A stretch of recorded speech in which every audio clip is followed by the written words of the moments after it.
Hey everyone, and you're listening to Ankur Warikoo on Woice with Warikoo. On this podcast, I talk to you about entrepreneurship, how to grow in life, manage personal finances, handle failures, and a lot more things that just come to my mind. The episode begins. Today, I want to talk about relationships. It's not something that I consider myself an expert in. So, whenever people write to me expressing their relationships and asking for my help, I genuinely am at a loss of words. But this particular conversation that I had with a follower was so mesmerizing because it was, in my opinion, the best way for someone to have realized how they screwed up a relationship. But they thought that it was someone else to blame, while in the end, it was perhaps something that they had done. And what I wanted to do was, instead of sharing my thoughts, actually go about narrating the email conversation that we had and leave you to consume it and reflect upon it. So I get this email on the 23rd of April. And this email was, I'm heartbroken. I'm writing this email with tears in my eyes. I just don't know how to explain what I feel right now. I'm in love with a person who I think doesn't love me now. We've been in this relationship for 5 years, which includes 3 years in a long distance relationship. Now, after 3 years, he tells me that he doesn't want to take this relationship ahead virtually and will only think about it once he comes where I live, since he is somewhere else and I'm somewhere else. He tells me that I'm toxic for his mental health and his mental health is not okay. However, he seems to be enjoying with his friends there and having fun. Whenever I ask him where he is, he says that I'm stalking him and he will not tell me because that way he is teaching me patience. He believes that I'm immature and abuses me when I'm angry. I will not be able to get over him. I just feel that there is something he is hiding from me. I'm not able to live without him and text him even he says not to do. I really don't know what to do and I hope you can reply to this. So, well, there's very little that I could have replied to this. And what I wanted to do was not give out prescriptions because, as I said, I'm not an expert in relationships. And all that I can do is just ask questions that help people reflect upon whatever it is that they're going through. So I very simply, literally without acknowledging nothing, asked these three questions. Were you possessive? Did you give him space? Did you trust him?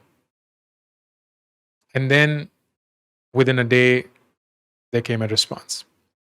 Reflecting upon your questions, I think I was possessive and was not able to trust him fully.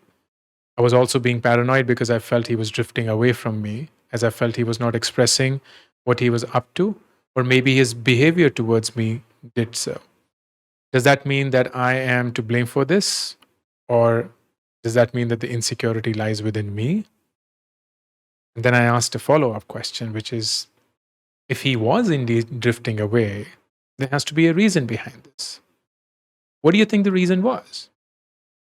Because he thought I was immature, which he always complained about, or maybe I was rather more concerned about what he was up to every time rather than working on myself or my goals. Maybe he didn't want to bother me by telling me what was happening in his life because he always told me he was going through a struggling phase and did not want to talk about it. He just didn't want to express things. And that's when I said something which I'm sure would have hurt, but I felt was important for that conversation. I said, for a second, blame yourself for everything and now reply to this question. If he was drifting away, there has to be a reason behind this. What do you think it is? Then she said, if I blame myself for all of this, then I would say I was not confident to take my stand, or I had just lost my self-respect because I was always going back to him even when he said no. I was a bit insecure about him and undoubtedly tried giving my best to him, but that was not what he wanted. I was maybe jealous of the fact that during his free time, he was just hanging out with his friends, partying or sleeping rather than working on himself, which he, on the other hand, told me to do so. I wanted him to tell me about how he was feeling rather than hiding his emotions or going to his friends for that, or rather, show me his most vulnerable side, which always wanted to hide. I wanted that feeling that I am his partner and that he should be open about everything that's going on in his life. I wanted him to respect me for the things I don't like, though it was okay for him to do so. When I heard this answer, it just struck me that this individual, even though she was trying to blame herself, used him more than she had used her in the entire context. So I asked her, do you see how many times you have used the word he or him as against me or I? Why don't you try again? And that's when the response came out after 4 days of back and forth.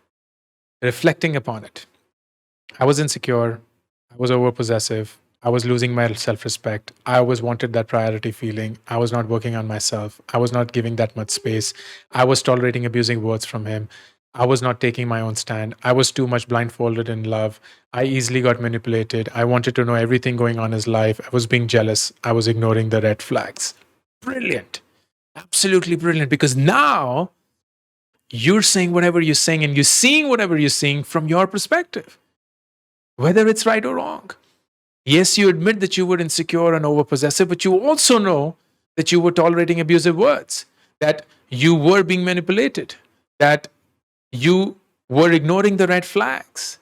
And that is an important first step. So I responded, this is more like it. Now, for each of these things, answer why. Why were you behaving that way?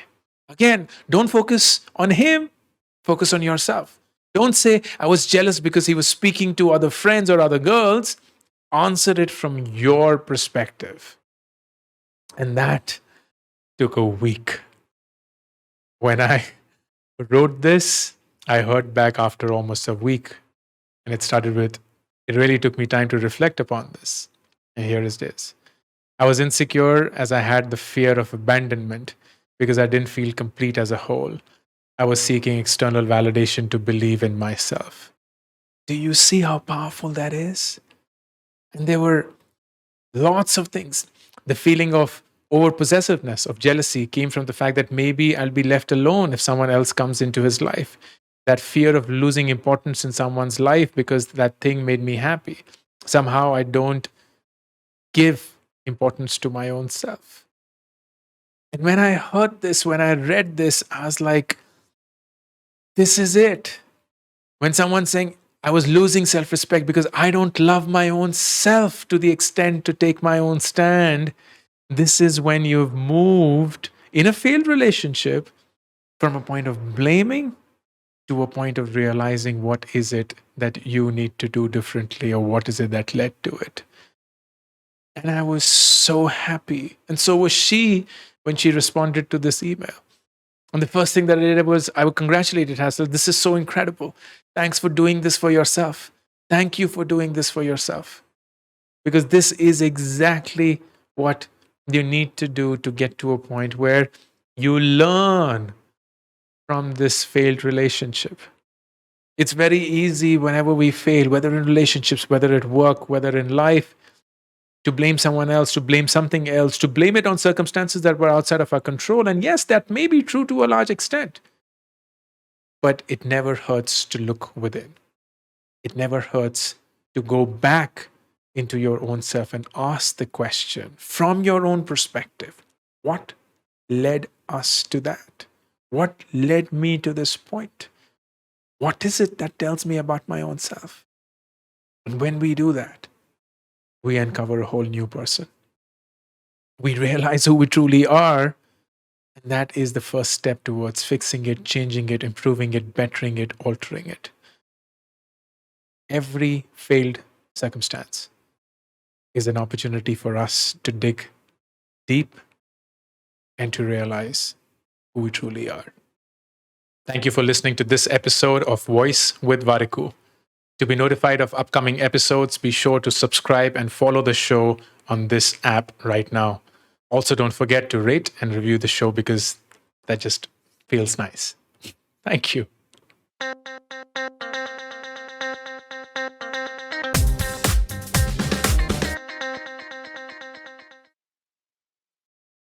If you like this podcast episode, then please remember to subscribe to the channel because every week you will be notified.